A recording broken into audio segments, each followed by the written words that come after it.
Oh, KNES 415. How you seniors doing? I'm going to make this short little video to make sure we're all on the same page going into that second test.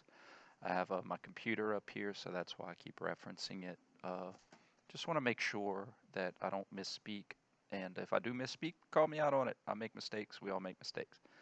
So on your Moodle page, if you go to your Moodle page, just a reminder, you have the first thing you'll see is syllabus, welcome video, syllabus review, and then right underneath support materials. Okay, so that's the printable content for this class. Okay, support materials. Um, then exam 1 material, don't need that anymore. Exam 2 material. So this is the stuff that's going to be on your test on Wednesday, March 3rd. And it's the cross-sectional concepts, and you're going to have to be responsible for muscle function at cervical, trunk, and then lower extremity, subtalar and ankle, the knee, the hip, okay? And then I have some hip practice there. So all the videos are there, all of the PDFs of the muscles that I use on the board. However, you can use, you can Google images of muscles. I posted the ones that I use just because I think that's fair for you guys to have access to that. But you can use color pictures if that helps you see. You can print out the ones I print and color in the muscles if that helps you to see. Remember, at the end of the day, the most important thing for this class is function. What do muscles do? It's not an insult to origin and insertion and blood supply and nerve innervation. It's just that for a class that has so many majors in different content areas, the one thing everybody's going to have in common, the personal trainer isn't going to need to know blood supply. And the coach, the physical educator, isn't going to need to know nerve innervation to do testing. That's why we have our awesome athletic trainers. But everyone, because we have strength coaches and we have coaches that need to know about strength and conditioning, therapists, personal trainers, athletic trainers, everybody's going to need to know function. Function, what do muscles do? What directions do they pull? That's something everybody can relate to. So that's why I put such an emphasis into function.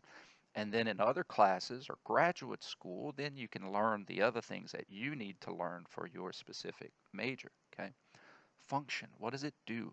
And by what does it do, what direction of motion does it pull in? Because like I keep saying in the videos, right? It's unfair to say that the function of the bicep is elbow flexion, because that would be saying every time I see flexion, it's because of the bicep. And I showed you several times how I can have flexion because of the tricep. I can have flexion of my cervical because of my extensors, right? If I lower my head down, that wasn't because of the ones that pull in the front. Now, if I'm like, yeah, right, I can do that. But if I lower my head down, I had cervical flexion because of my cervical extensors. So what's the commonality? The tie that binds is that motion can change,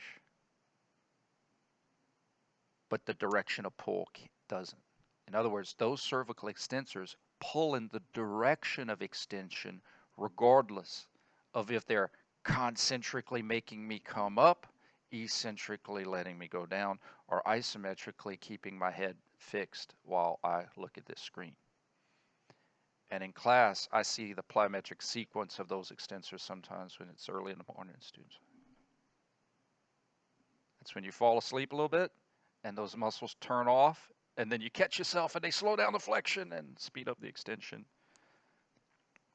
Function is direction of pull.